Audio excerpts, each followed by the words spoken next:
The Misfit Chronicles, Tales of the Unwanted. Introduction, they were the ones the world stepped over. The ones people pretended not to see. The broken, the bleeding, the screaming, the forgotten. Outcasts, freaks, misfits, names whispered in disgust. Faces people turned away from. But while society shoved them aside, Jesus walked straight toward them. A leper, his skin rotting, shunned like a ghost who refused to die. A man with a twisted, useless hand laughed at, written off as worthless. A blind beggar screaming in the dirt while the crowd hissed, "Shut up!" A woman bleeding for 12 years, carrying a shame she couldn't even speak of. A paralyzed man who spent almost 4 decades watching life pass him by. And a man so tormented by demons, they chained him in a graveyard like an animal. These weren't saints. These weren't polished, holy, clean-cut stories. These were human wrecks, people discarded and despised. And yet, these were the ones Jesus stopped for, the ones he touched, the ones he lifted, the ones he gave back their lives. Not because they were worthy, not because they had it all together, but because they mattered to him. This isn't a book of fairy tales. This is a book of wreckage turned into redemption. It's not about religious superstars. It's about nobodies who discovered they were somebody to God. And if you've ever been shoved aside, if you've ever been told you're too far gone, too dirty, too broken to matter, lean in. Because the very people the world labeled unwanted turned out to be the ones Jesus wanted most. And their story could just be your story, too. Welcome to the Misfit Chronicles, Tales of the Unwanted. Chapter 1. The Leper, the Untouchable. He wasn't just sick, he was a leper. Back then, that was a death sentence without the mercy of death. It meant your body slowly fell apart. Sores, stench, skin peeling away. But worse than the pain was the shame. You weren't just diseased. You were declared unclean. Imagine it. Your family won't hug you. Your friends won't visit. Strangers cross the street at the sight of you. If you come too close, you're required to shout out loud, "Unclean, unclean," warning the world to stay away. Your voice, your own mouth, becomes the siren announcing your rejection. He wasn't a man anymore. He was a walking caution sign, a living reminder of what everyone feared, an outcast, a ghost. And maybe you've been there, not with leprosy, but with shame, with secrets, with scars. Maybe you know what it feels like to carry something so heavy that people look at you differently. Maybe you've been told, directly or silently, that you don't belong, that you're dirty, that you're unwanted. That's where the leper was living. Until one day, he broke. He heard whispers about Jesus, a man who noticed the nobodies, a man who didn't run from the broken but walked straight toward them. And something inside the leper, something buried deep under years of rejection, lit up. Hope. So he did the unthinkable. He stepped into the crowd. Gasps.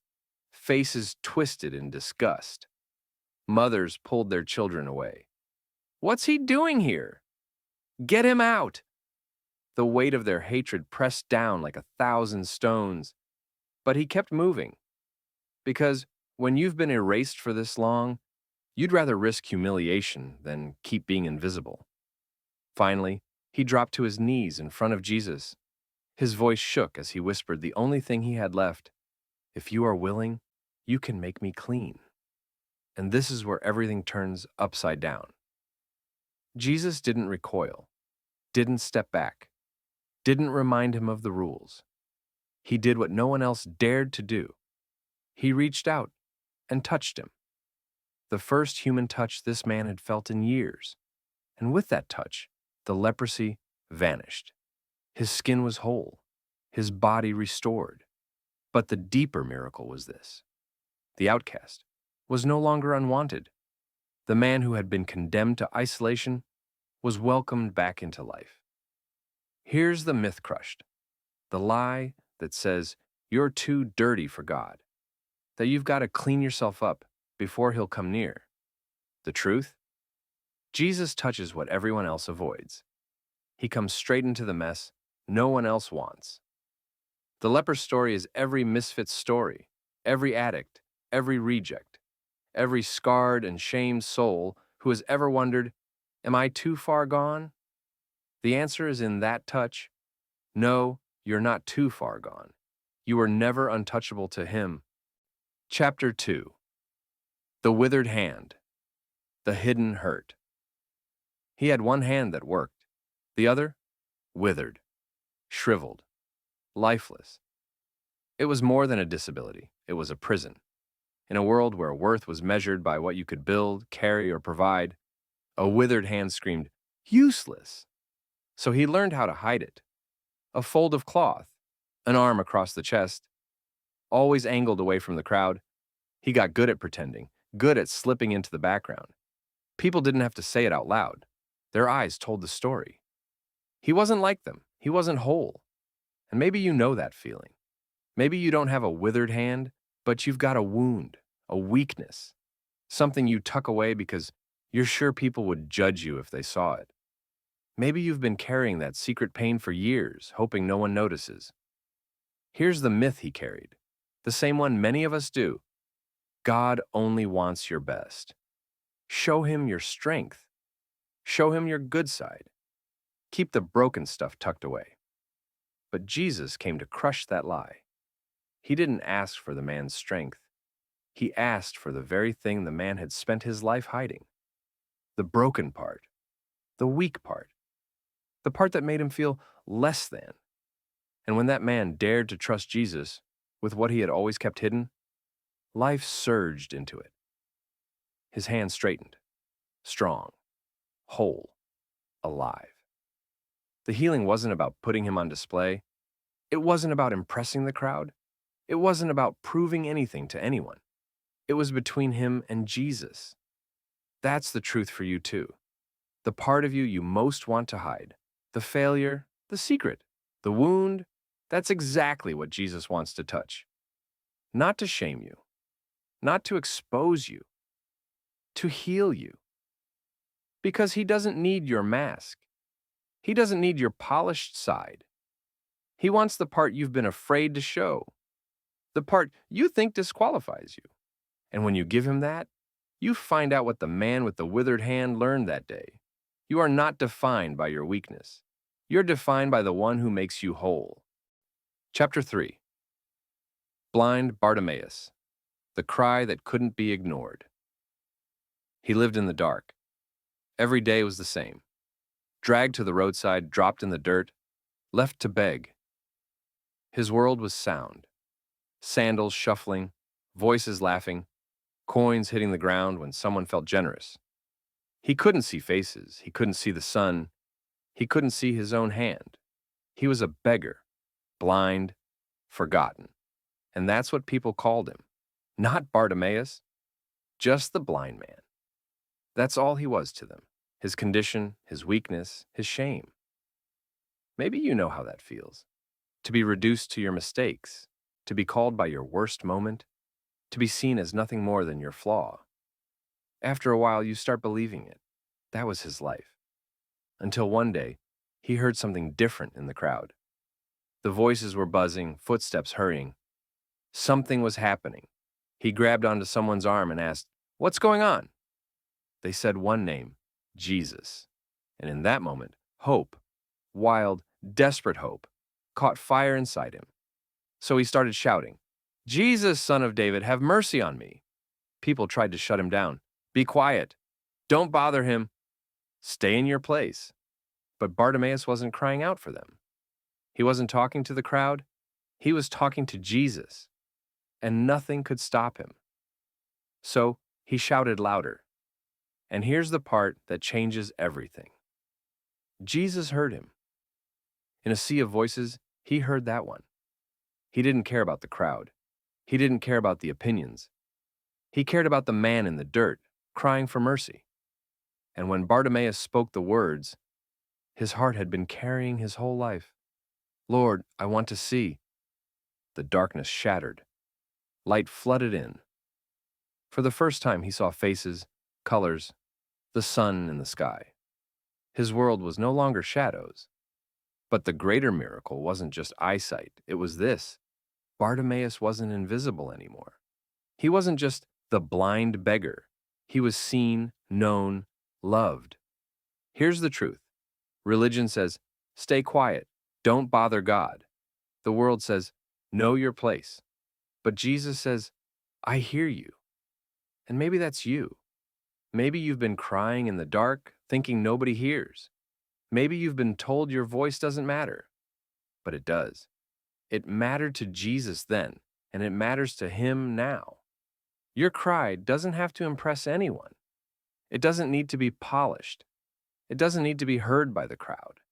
It just needs to be real.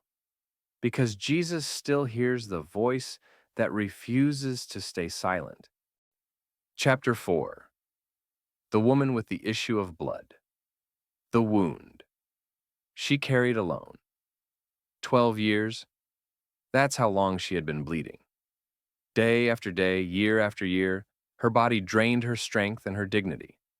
She tried everything: doctors, remedies, treatments. Each time, the hope was the same. Maybe this will fix it. Each time, the result was the same: disappointment. Her money was gone, her energy was gone, her name was gone.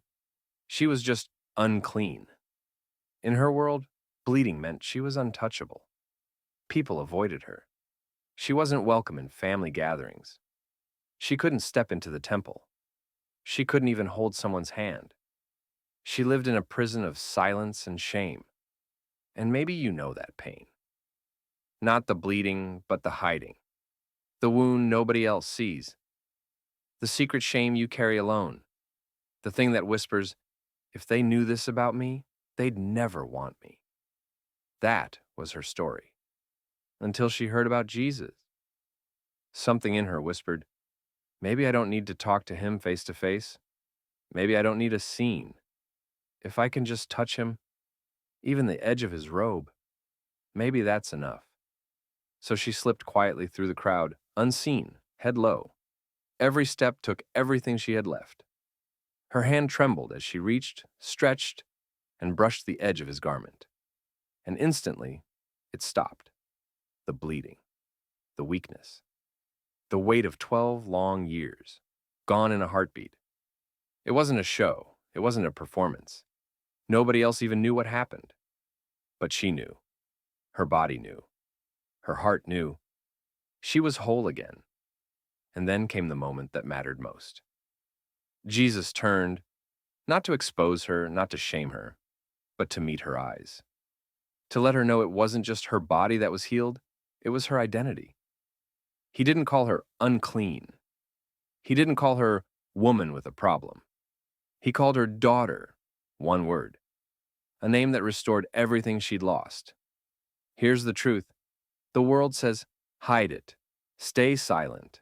Nobody wants to see your mess. Religion says, your wounds disqualify you. But Jesus says, you are mine. You are not your shame. You are whole. And maybe you've been carrying your own hidden bleeding, the pain no one knows about, the shame you've buried for years. If that's you, hear this. You don't have to put on a show. You don't have to expose yourself to the crowd. All you have to do is reach quietly, honestly, between you and him, because his love doesn't need an audience. It just needs you. Chapter 5. The paralyzed man at Bethesda, stuck at the edge. 38 years. That's how long he had been lying by the pool, staring at the water, waiting for something to change, watching life pass him by. The pool at Bethesda was supposed to be a place of healing. The legend said that when the water stirred, the first one in got healed. But here's the problem. He couldn't move. Every time the water rippled, someone else got there first. Stronger men, quicker women, people who had someone to carry them, but not him. So he lay there, year after year, staring at hope just out of reach, stuck, forgotten, paralyzed. Not just in body, but in spirit. And maybe you know that feeling. You've been waiting for life to change, waiting for a break, waiting for someone to notice. You see other people move forward, succeed, get healed, get free, and you're left behind, stuck at the edge. That's where Jesus walked in. He didn't wait for the water to stir. He didn't wait for the man to crawl his way in. He stepped right into the man's pain, right into the hopelessness, and asked the question that cut to the heart. Do you want to be made well? It sounds simple, but after 38 years of disappointment, hope can feel dangerous.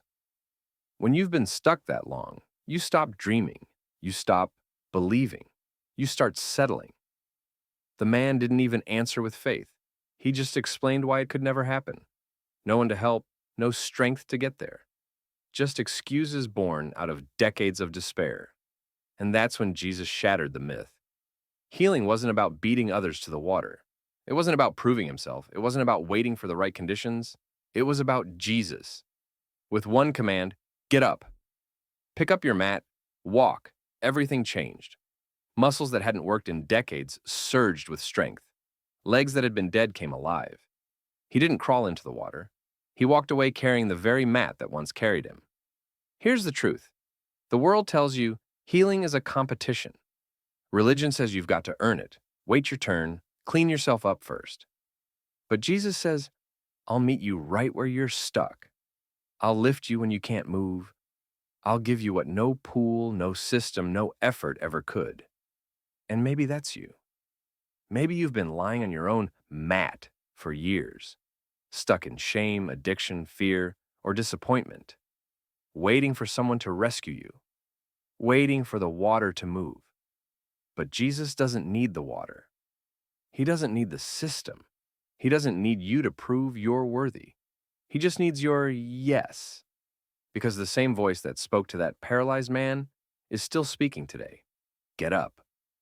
Walk. Chapter 6. Legion. The man in the chains.